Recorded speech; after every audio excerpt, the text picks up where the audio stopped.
This nothing is very frightening to the ego, to the me, for the fictitious self, because the me thinks that this nothing means death. And in one sense it is death.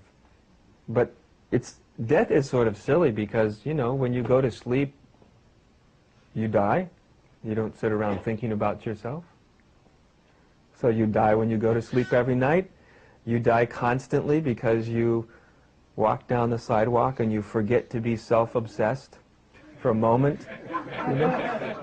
You look at the tree, you look at the ground, you look at your toe. You know, you're just moments of gaps where you forget yourself. You know, it's like the passing of a thought more than the death of something solid and fundamental. But since we are so conditioned to view ourselves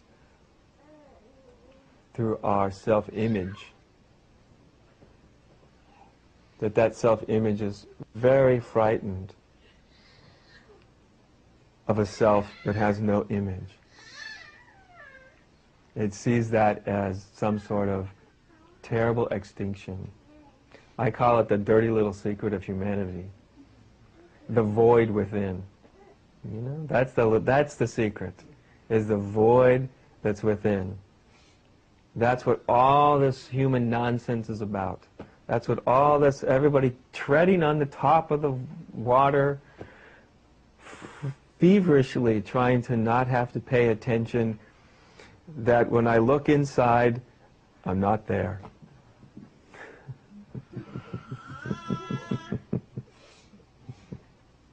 I'm not there. That's what all this nonsense is about.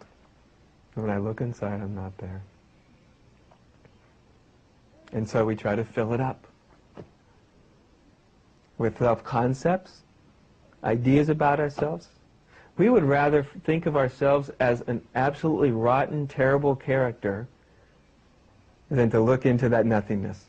Right? We'd rather be the victimizer of all humanity than to look into that. We'd rather try to fill that emptiness with all sorts of experiences, people, drugs, spiritual experiences, throw anything into the void so that it's not the void. See, anything will do. Greed, hate, and envy, as we Buddhists like to say. The normal amount of greed, hate, and envy. Yeah, the proper mix. Yeah, the standard amount.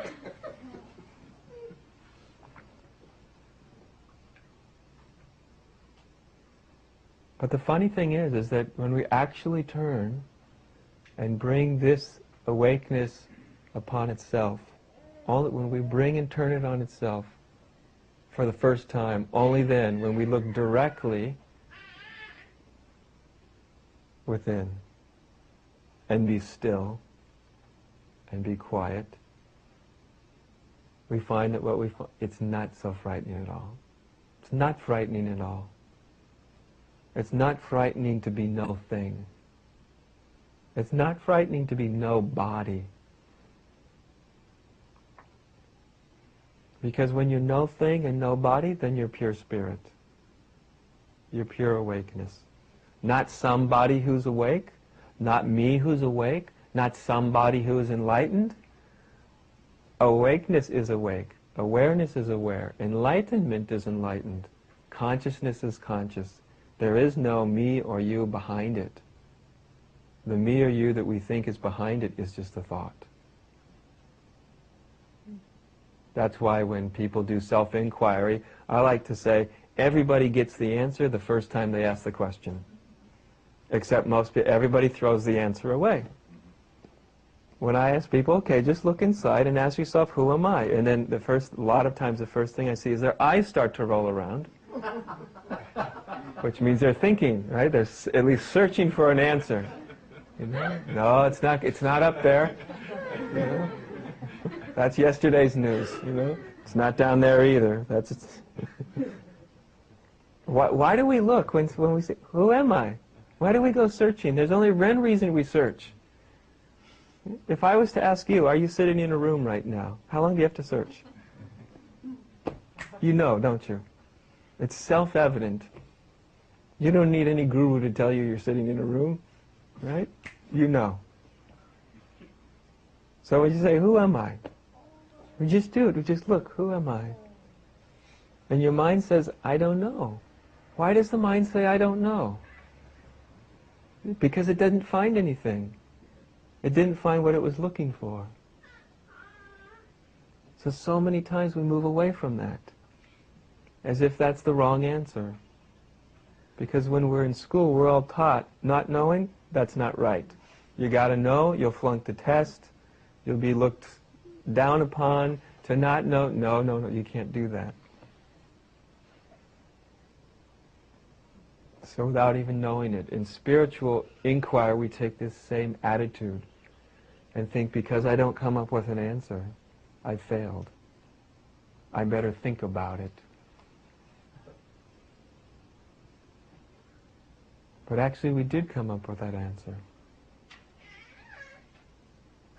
When we look inside and don't find ourselves to be something, somebody, some gender, when we look inside and see that just behind our mind, we're not somebody's son or daughter or mother or father, all those roles take place.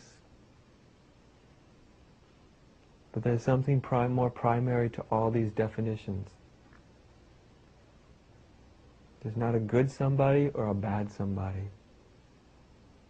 There's something behind that.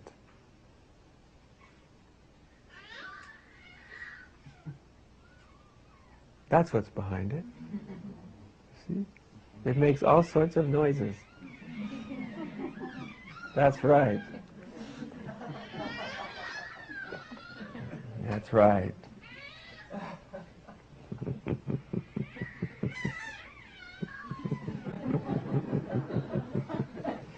That's my Dharma talk there. Yes.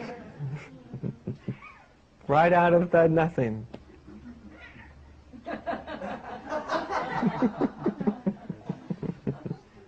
That is the nothing, right? That's the baby's cry.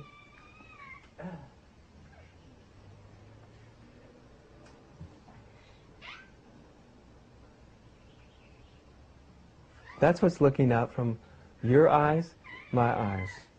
That same no bodiness, no thing.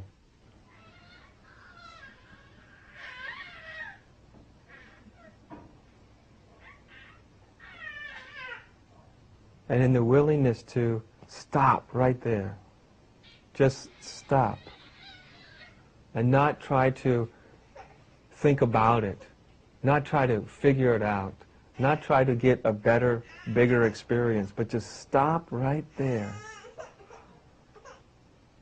And then you discover that nothing isn't so much so nothing after all.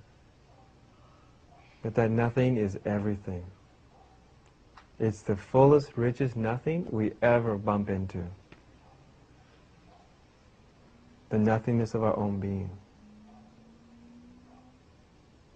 The nobodiness. That paradoxically ends up to be the most beautiful thing we could ever discover about ourselves. The freedom from being somebody.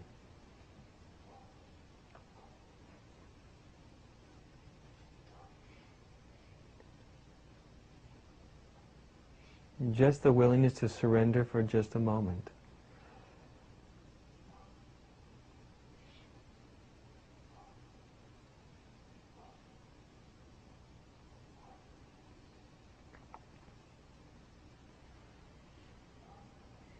And then, that's step one. That's awakening. If you get that, that's awakening. If that no-bodiness wakes up, that's awakening. If that spirit wakes up, that's awakening. If it stays asleep and you go, what? That's no big deal. Just stay there. Don't think about it. Don't try to make anything happen. Just stay there. And then we got this little business of living this life. It's like I like to say, that's where the spiritual rubber hits the road. Right? That's where we see just how awake this awakeness is, and when we go into relationship. It's one thing to be nobody when you're totally supported in being nobody. It's another thing to be nobody when you're totally encouraged constantly to be somebody. And especially when that nobody has to go into relationship. Maybe with somebody that doesn't agree with it. This is when spirituality gets very real. This is actually when the fire of truth starts to really happen. You start to find yourself in a fire.